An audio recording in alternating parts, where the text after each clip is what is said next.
Hey everybody, this is Flight of Stars coming to you from the BlackBlock server, and there is a way on our server for us to use armor stands to create custom scenes like you see behind you.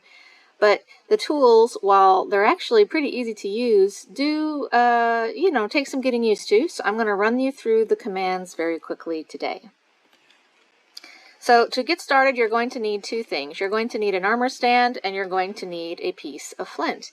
So once you have the armor stand ready, you can go ahead and put things in its arms. You can put clothing and armor on it, and you can, of course, put heads. So I'm going to go ahead and put a head on here, and I'm going to put some clothing on it so that you can kind of see the movements a little bit easier than I'm about ready to show you. So here we go. We've got our guy.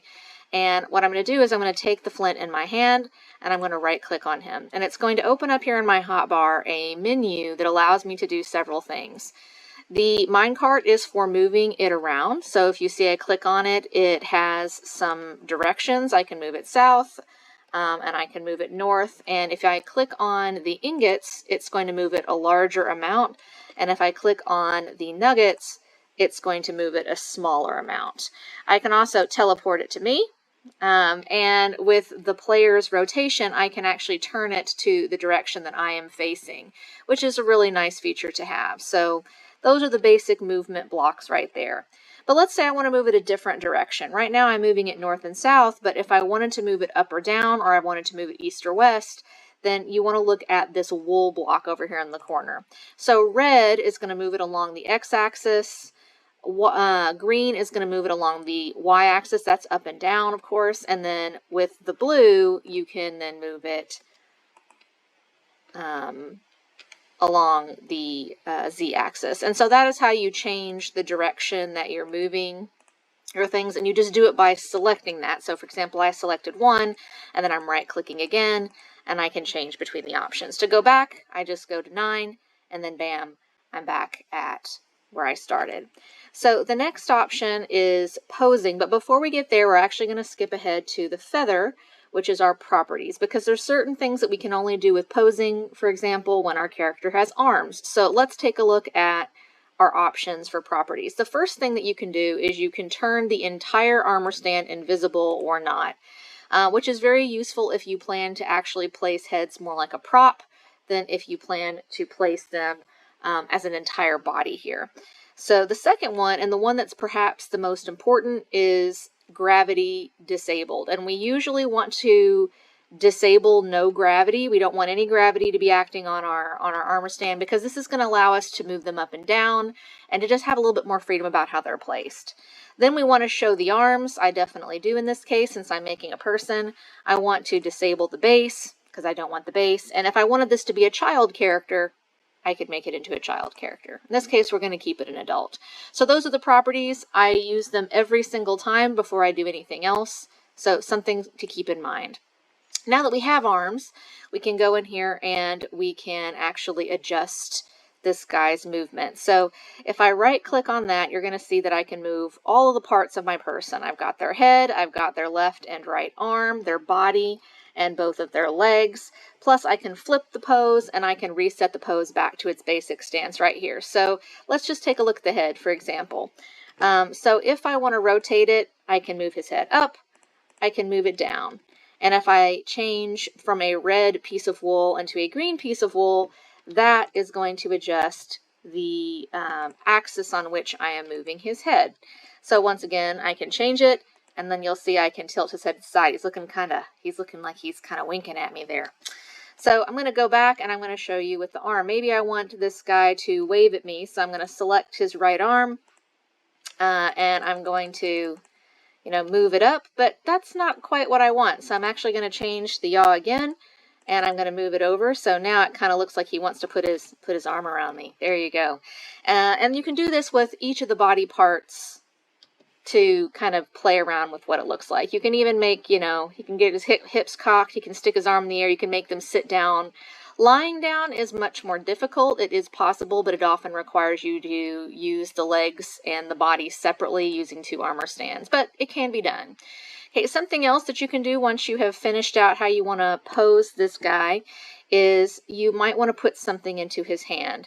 And so I'm going to go ahead and block out of this entirely, and let's say I want to give him this item frame. Now a lot of times you can just click on the character and you can give them an object, but you can see there that I failed. And so if I'm failing and I'm finding it a struggle, I'm just going to go into the inventory, and I'm able to see all of the pieces that I already have, and I can now add something into the right or the left hand of the character. One addendum to movement I want to make is how to move the character in very small increments.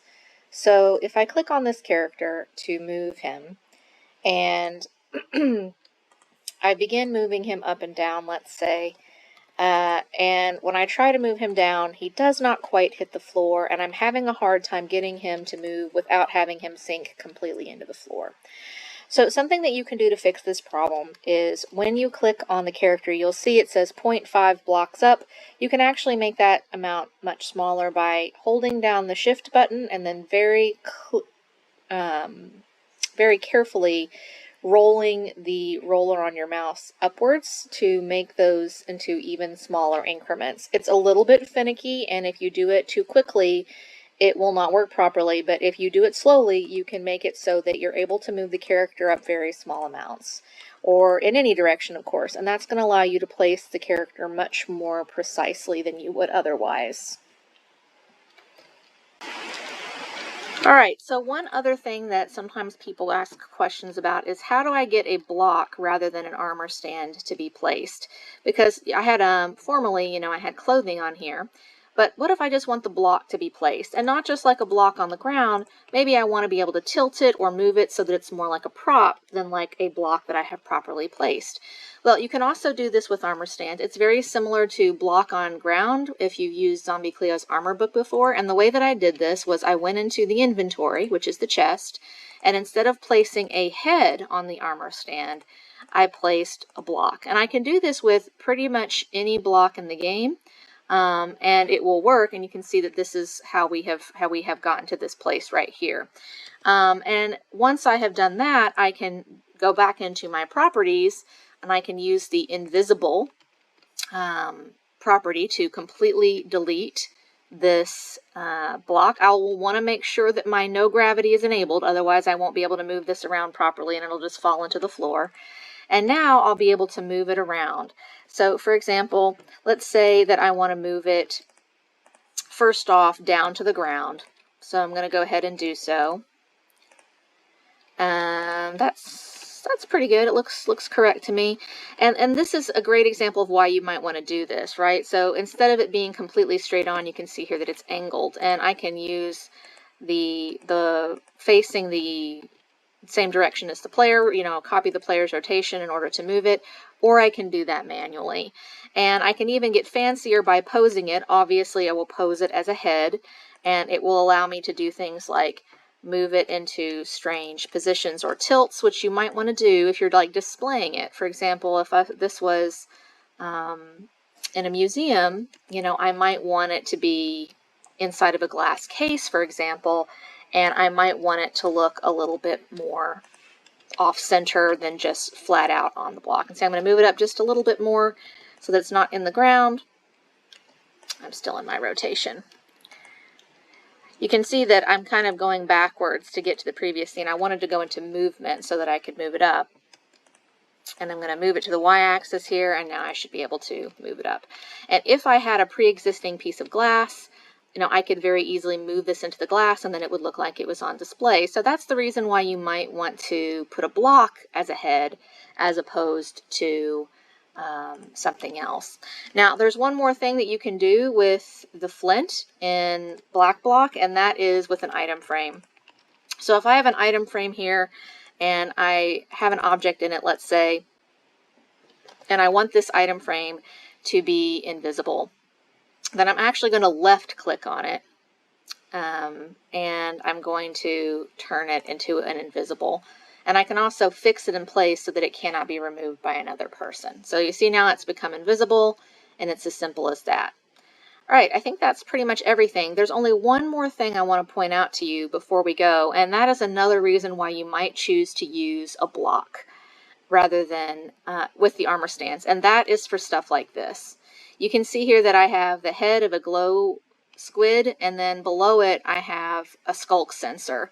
And this skulk sensor keeps its animation because it's basically been placed as a block by putting it on the head of an armor stand, and it allows you to do things you otherwise could not do by just placing a block. So that's the advantage of learning how to do this.